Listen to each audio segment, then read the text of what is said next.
শীতের ছোটোবেলায় সংসারে হাজার কাজের মধ্যেও ঘরবাড়ি আমি কিভাবে পরিষ্কার রাখি। হরে কৃষ্ণ বন্ধুরা, শুভ সকাল। আমি নদিয়া জেলার পাপিয়া। আমার এই ব্লগ চ্যানেলে সকল বন্ধুদের জানাই অনেক অনেক স্বাগত, অনেক অনেক ভালোবাসা।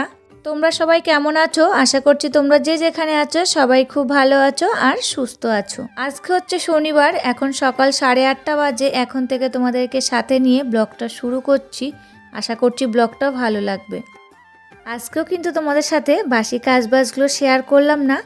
একেবারে স্নান করে নিয়ে একেবারে চলে এসেছি রান্নাঘরে। যেহেতু পুজো দেবো না, তা পুজোটা তোমাদেরকে শেয়ার করলাম না। এসে আগে রান্নাঘরের জানলাটা খুলে দিলাম। আর আজকে যেহেতু শনিবার, তাই গ্যাসের গ্যাসটা আর একবার ভালো করে মুছে নিলাম। রাতে কিন্তু প্রত্যেক দিন মুছে রাখি, তাও সকালবেলায় আবার মুছে নিই, না যেন কেমন লাগে মনের ভিতর। তারপরে আজকে শনিবার, নিরামিষের দিন, আর একবার ভালো করে মুছে নিলাম। তারপরে কিন্তু চায়ের জল বসিয়েছিলাম, আর ওই চায়ের জলের থেকে খানিকটা জল নিয়েছি গরম জল খাওয়ার জন্যে, আর বাদবাকিটা চা করে নিয়েছি। আর দুষ্টুর বাবা যেহেতু বাড়ি আছে, দুজনের জন্যই চা করে নিয়েছি। আর এই যে এদিকে আমি এখন পাউরুটিগুলো ছেঁকে নিচ্ছি। এদিকে দেখো পাউরুটিগুলো ছেঁকা হয়ে গেছে, তারপরে যে চাটা ছেঁকে নিচ্ছি, দিয়ে চলে যাব ছাদে। চা খেয়ে তারপরে পাঁপড় নেড়েছি। আজকে কিন্তু অনেক পাঁপড় হয়েছে, পুরো একটা ছাদ ভর্তি। তারপরে আমি 500 মতন ডাল ভিজিয়েছিলাম বড়ি দেবো বলে। পাঁপড়গুলো নাড়ার পর কিন্তু আবার বড়ি বসিয়েছি। তা দেখো এদিকে কিন্তু পাঁপড় নাড়া হয়ে গেছে, চা তো খাওয়া হয়ে গেছে। তারপরে এই যে বড়ি দেবো বলে আটাটা ফেনাতে বসেছি। আটাটা এই যে ফেনানো হয়ে গেছে, এবার কিন্তু বড়ি বসাতে শুরু করে দেব। আর এরই মধ্যে দুষ্টু ঘুম থেকে উঠে পড়েছে। তারপরে দুষ্টুকে বললাম একটু ক্যামেরাটা ধরতে। দেখো ও ধরেছে আর বারবার ক্যামেরাটা নড়াচ্ছে। তা দেখো বড়ি তো বসিয়ে নিচ্ছি, তারপরে কিন্তু তোমাদের পাঁপড়গুলো শেয়ার করব। আজকে কিন্তু অনেক পাঁপড়ই নাড়া হয়েছে। আর এদিকে দেখো বড়ি দেওয়াও হয়ে গেছে, আর এই দেখো পাঁপড়ও কিন্তু নাড়া কমপ্লিট হয়ে গেছে। আর একটা ছাদ পুরোটাই পাঁপড় নাড়া। তারপরে দেখো নিচে চলে এসেছি, এসে রান্নার জোগাড় করে নিচ্ছি। আগে সবজিগুলো সমস্ত বানিয়ে নিচ্ছি, তারপরে কিন্তু রান্নায় যাব। আর কি বলতো, বেলা যেন দিন দিন আরও ছোট হয়ে যাচ্ছে।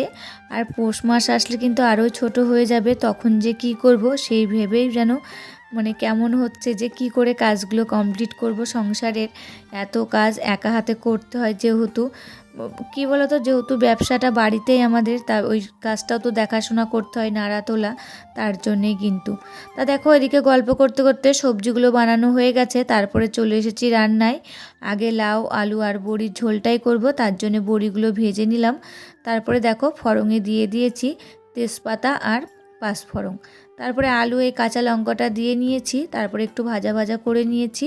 তারপরে এই যে লাউগুলো দিয়ে দিচ্ছি। লাউ দিলে কিন্তু হলুদ দিতে নেই, তাহলে কিন্তু লাউগুলো সিদ্ধ হয় না। আর এই যে আলু ভাজার সঙ্গে আমি সামান্য একটু দিয়েছি, ওটাতেই একটু হলুদ হয়ে গেছে, কি বলতো, তারপরে কিন্তু সিদ্ধ হয়েছে লাউগুলো। তারপরে কিন্তু আমি হলুদ দিয়েছি। ওই ওভেনে লাউ আলু বড়ির ঝোলটা বসিয়ে দিয়েছি, আর এইদিকে কিন্তু আমি ডালটা করে নিলাম। উস্তে দিয়ে ডালটা হয়ে গেছে, আর এদিকে দেখো লাউ আলু আর বড়ির তরকারিটাও হয়ে গেছে। তারপরে কিন্তু সকালের খাবারটা আমি বসিয়ে দিয়েছি, ভাতটা প্রেশার কুকারে। আর এদিকে দেখো আলু ভাজাও হয়ে গেল। তারপরে এই আলু ভাজা তেলের ভিতরে আর খানিকটা তেল দিয়ে আলু ফুলকপি বড়ির ঝোলটা বসিয়ে দেবো। আর ফুলকপি আলুটা আগে ভাপিয়ে নিয়েছিলাম, তারপরে কিন্তু রান্না করি আমি। আর এদিকে দেখো আলু ফুলকপি ঝোলে কোনো বাটনা দিইনি, আজকে নামানোর আগে শুধু ধনেপাতা দিয়েছি। আর কিন্তু কাঁচা লঙ্কা চিড়ে দিয়েছি, আর জিরে ফোড়ন দিয়েছি, আর অন্য কিছু দিইনি। আর বড়ি দিয়েছি, আর নামানোর আগে যে ধনেপাতা দিচ্ছি।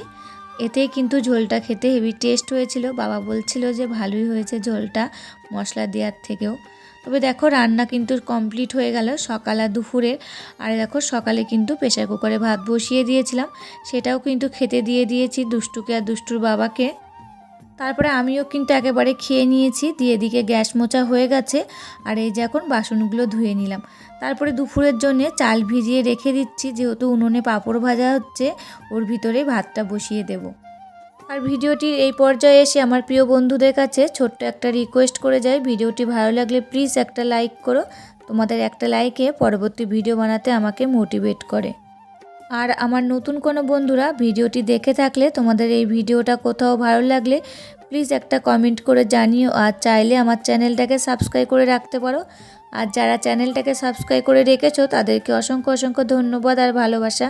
এদিকে কি রান্না করছি সেটাও তোমাদেরকে শেয়ার করে দিলাম। করেছি ফুলকপি আলু বড়ির ঝোল, লাউ আলু বড়ির ঝোল, আর করেছি উস্তে দিয়ে ডাল আর আলু ভাজা। লাউ আলু বড়ির ঝোল আর ডাল দিয়ে সকালে খেয়েছে, আর ফুলকপির ঝোলটা কিন্তু ধরাই রয়েছে, সেটা দুপুরের জন্যে। তারপরে দেখো চলে এসেছি ঘরে। এই যে বাবার ঘরটা আজকে পরিষ্কার করব, তা দেখো কম্বলটা রোদে দিয়েছিলাম সেটাই আগে নিয়ে আসলাম। তারপরে এই যে জানলাগুলো একটু ঝেড়ে দিয়ে জানলাগুলো একটু মুছে নিচ্ছি। আর কি বলতো, দেখলাম ঝুল সেরকম হয়নি, তার জন্য কিন্তু ঝুলটা ঝাড়িনি। তা দেখো জানলাগুলো সমস্ত মুছে নিচ্ছি, তারপরে খাটটাও মুছে নিয়েছি। তারপরে দেখো কম্বলটা এবার সুন্দর করে গুছিয়ে খাটের উপরে রেখে দিচ্ছি।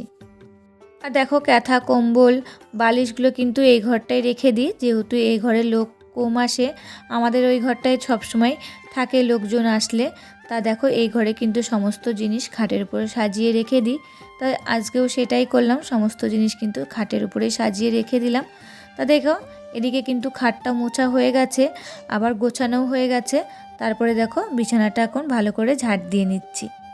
আর যেহেতু দুটো রুম, এক দিন কিন্তু এক একটা রুম আমি পরিষ্কার করি, তাহলে কিন্তু সুবিধা হয়। আর এই যে শীতের ছোটোবেলায় কিন্তু দুটো রুম যদি একদিনে পরিষ্কার করতে যায়, তাহলে সংসারের অন্য কাজগুলো কিন্তু আর কমপ্লিট হবে না। তার জন্যে কিন্তু একটা করে রুম কমপ্লিট করি আমি। দেখো এদিকে খাটটা কিন্তু আমার গোছানো হয়ে গেল। তারপরে এই যে আলমারিটা এখন মুছে নিচ্ছি। আর এই যে আলমারিতে রাধাকৃষ্ণ ছবিটা দেওয়া রয়েছে, সবারই কিন্তু অনেকের পছন্দ করে আমাদের বাড়িতে যারা আসে, যে আলমারিতে রাধাকৃষ্ণর ছবি লাগিয়েছি। আর এটা বাবার পছন্দ ছিল, আমি ভেবেছিলাম একটা ময়ূর দেবো, তা বাবা বলল না এই ছবিটাই দিই। তা দেখো ওই ছবিটাই দিয়েছে। তা দেখো আলমারিটা মোছা হয়ে গেছে, তারপরে এখন এই যে শোকেসটা মুছে নিচ্ছি। আর এই যে শীতকাল পরে কিন্তু শোকেসের ভিতরটা একটু গোছানো হয়নি, একটু অগোছালো হয়ে রয়েছে, ভাবছি একটু গরমের ভাব পড়ুক তারপরে কিন্তু গোছাবো। এই ঠ্যাকোবেলায় গোছাতে গেলে কিন্তু আর হবে না আমার টাইম। তারপরে দেখো শোকেসটা মোছা হয়ে গেল, এখন দরজাটাও সুন্দর করে মুছে নিচ্ছি। আর কি বলতো, দরজায় এই লাল কালারটা দেওয়া রয়েছে, ওর উপর যদি ধুলো পড়ে না কিন্তু বেশ বোঝা যায়, তার জন্যে কিন্তু আমি প্রায় মুছে নিই দরজাটা, তা একটু পরিষ্কার লাগে। আর ধুলো পড়লে লাল জিনিসের পরে কিন্তু ভালো লাগে না দেখতে। দেখো এই ঘরটা কিন্তু আমার আজকে পরিষ্কার হয়ে গেল, এবার ঘরগুলো সমস্ত ঝাড় দিয়ে নেব, তারপরে মুছে নেব।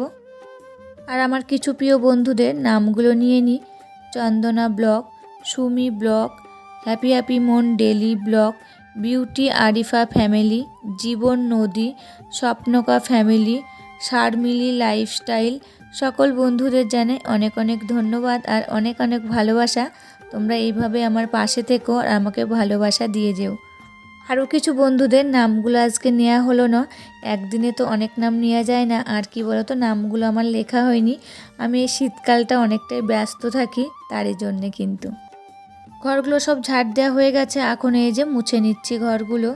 আর ঘরগুলো ঝাড় দেওয়ার আগে কিন্তু পাপোশগুলো একটু রোদ্দুরে দিয়ে এসেছি। আর এখন এই যে শীতকালে কিন্তু পাপোশে প্রচুর ধুলো হয়, তা রোদে দিয়ে একটু বাড়ি মারলে কিন্তু ধুলোগুলো পড়ে যায়। আর কি বলো তো, প্রত্যেক সপ্তাহে যদি একদিন কেচে দেওয়া হয় তাহলে কিন্তু ভালো হয়। আর প্রত্যেকটা পাপোশ কিন্তু কাচা যায় না, যেহেতু শোকায় না, এখন শীতকালে রোদ্দুর ভালো হয় না, তাই একটা দুটো করে পাপোশ কিন্তু আমি প্রত্যেক সপ্তাহে কেচে দিই। তাও দেখো কেমন ধুলো উঠছে, একটু রোদ্দুরে দিয়েছি না, যেই গরম হয়েছে আর একটু যে বাড়ি মেরেছি আর ধুলোগুলো উঠছে। তা দেখো আবার পাপোশগুলো নিয়ে এসে জায়গাটা জায়গায় সমস্ত পাপোশগুলোই পেতে দিলাম। আবার তোমাদের সাথে দেখা করছি সন্ধ্যাবেলায়।